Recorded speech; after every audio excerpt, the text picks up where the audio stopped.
Well, hi, Emmanuel Faith. My name's Ryan Paulson. I'm the lead pastor here. And just want to say thanks for being involved in the life group and diving deeper into these messages that we've been doing in the book of Ephesians. And I hope that you have been blessed by this series so far and challenged. And if you've been wondering, hey, when in the world is this letter going to get practical? This is the week that really the rubber hits the road.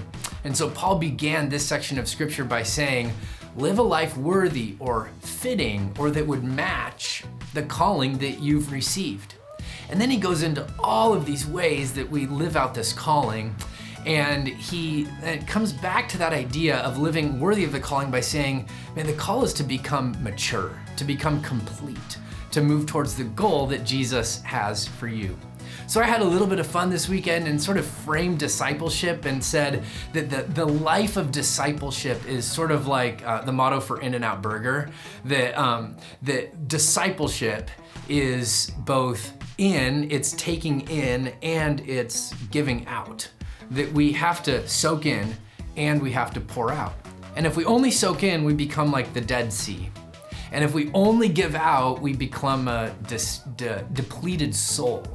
But the give and take of both pouring ourselves out for the sake of others, so we talked about using the spiritual gifts that God's given us and encouraging other people and having a mind towards other people, and soaking in, so being trained and being encouraged and receiving the truth that Jesus would speak into our life through other people in a community of faith. That dynamic of both and is really the thing that positions us to live as followers of Jesus, to embody all of the theology that Paul has talked about in chapters 1 through 3 of Ephesians.